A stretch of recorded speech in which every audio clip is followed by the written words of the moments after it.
So there's a new product zone here at the show, and one of the first things that caught my eye was this product right here. This is called Walls of Troy. And what this is this isn't a new product. This is a product that's been around in Scandinavia for decades. And this is a coarse wood fiber bound together with a Portland cement binder, and that this becomes kind of like a cast in place concrete form.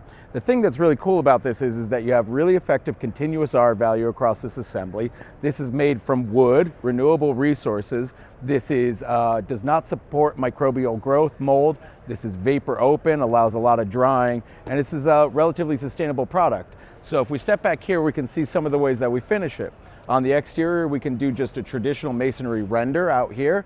This is going to keep this very vapor open, so huge drying potential.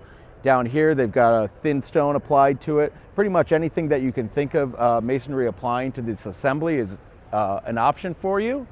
And then over here on the interior finish, we're going to use a traditional plaster. We're not going to do a drywall finish in here. This allows this whole assembly to stay very vapor open, very healthy, incredibly durable, and incredibly sustainable.